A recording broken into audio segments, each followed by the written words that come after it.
Selon les données rapportées du fabricant de GPS TomTom, en 2022, un conducteur passait moyennement 18 minutes et 50 secondes pour parcourir 10 km à Montréal. C'est un parcours qui consomme 229 kg de CO2, équivalent à la synthèse de 94 arbres. Comme vous pouvez le constater, je vais parler de trafic, mais pas seulement.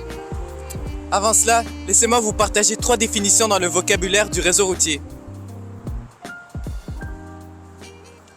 Pour commencer, nous avons la route, une voie de communication large et fréquentée située en milieu rural ou périurbain, reliant deux ou plusieurs agglomérations. Ensuite, nous avons la rue, une voie de communication généralement bordée de bâtiments dans une agglomération. Pour finir, l'autoroute de son côté aussi est une voie de communication à chaussée séparée, exclusivement réservée à la circulation rapide, ne comportant aucun croisement à niveau et accessible seulement en des points aménagés à cet effet. Ces informations peuvent vous sembler ennuyeuses, et c'est compréhensible. L'urbanisme au Québec est un sujet qui semble avoir aucune importance dans nos enjeux sociétaux. Pourtant, ce n'est pas le cas, et laissez-moi vous le démontrer à travers différents aspects. Alors attachez bien vos ceintures, car le voyage ne fait que commencer.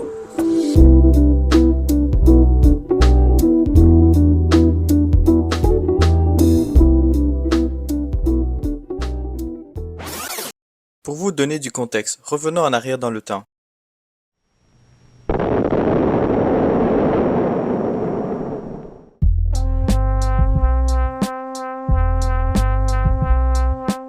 Après la Seconde Guerre mondiale, le Québec se modernise sous la gouvernance de Maurice Duplessis, qui prône le libéralisme économique.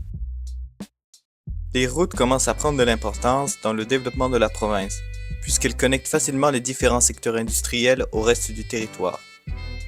La construction de banlieues s'accroît pour accueillir les nouvelles familles du baby boom et les voitures sont plus abordables pour la classe moyenne. Cependant, ces banlieues sont principalement isolées des commerces et sont basées sur la dépendance d'une automobile pour n'importe quel déplacement, même pour aller chercher du lait. Et aujourd'hui, c'est un modèle toujours utilisé en Amérique du Nord. Voici la route 116, ou ce que j'appellerais un énorme gâchis. mais nous pouvons toujours trouver pire. Comme avec le boulevard Tachereau, qui est réputé pour être esthétiquement moche. Mais où est le problème derrière leur apparence intrigante?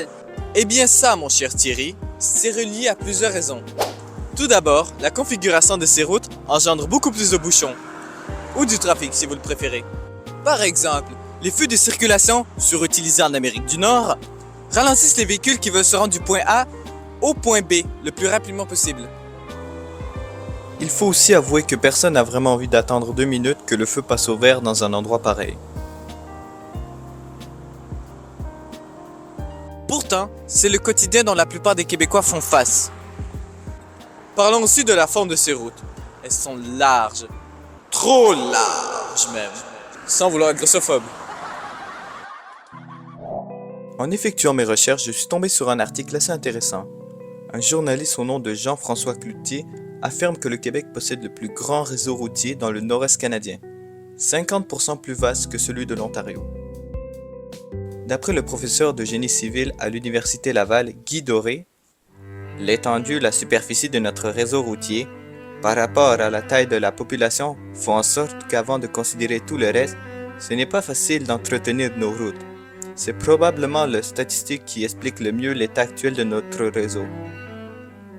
Il ajoute à la fin que, politiquement, c'est beaucoup plus rentable d'annoncer une nouvelle route que d'annoncer qu'on va entretenir celle qu'on a déjà. Et c'est d'autant plus réel depuis ces derniers temps avec le projet du troisième lien qui demandait un budget colossal de 10 milliards de dollars. Car oui, la construction de routes coûte cher en investissement et il provient en grande partie des poches du gouvernement. Et il ne faut surtout pas oublier les dépenses nécessaires pour les fameux travaux d'entretien. C'est nul! Tout cela pour dire que nous pourrions faire 10 fois mieux avec un peu moins d'espace. Ce qui manque terriblement dans la plupart des villes au Québec, ce sont les infrastructures favorisant le déplacement à pied, à vélo et l'accessibilité aux transports en commun. Les trottoirs sont peu accueillants et donnent absolument pas envie de sortir. C'est pire lorsque la majorité de nos rues ressemble à ça. On a beau avoir une station de train à Saint-Basile, mais ce n'est pas assez pour remplacer les voitures. Je vous mets au défi de marcher 10 km sur ce trottoir, sans écouteurs, et vous me direz si c'était une expérience agréable. La surutilisation des véhicules à essence impacte négativement notre écologie. De nos jours, il s'agit du plus grand émetteur de gaz à effet de serre au Québec, puisqu'il représente 40% de l'ensemble des émissions, dont la moitié proviennent des véhicules légers. Il n'y a pas que les gaz qui dérangent, car le bruit provoqué par les roues, les moteurs et même certains freinages viennent apporter leur lot de grains de sel sur notre environnement.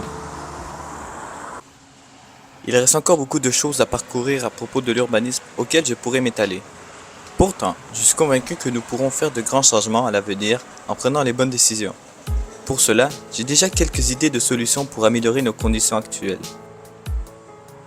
Premièrement, nous devrions réaménager les routes qui sont en mauvais état plutôt que d'investir dans de nouveaux projets de construction. Deuxièmement, j'encourage l'installation de carrefours giratoires plutôt que de garder les feux d'arrêt. Pour les trottoirs et les pistes cyclables, l'accessibilité autant que la sécurité de ces infrastructures diminuera le risque d'accidents routiers. Et troisièmement, nous avons besoin de transports en commun plus efficaces et constants que l'automobile. C'est beau de rajouter des bus dans la circulation, mais ils ne doivent pas se retrouver bloqués dans le même trafic que le reste des véhicules. Merci de m'avoir écouté jusqu'à la fin, et prenez bien soin de vous. Sur ce, je vous dis à la prochaine.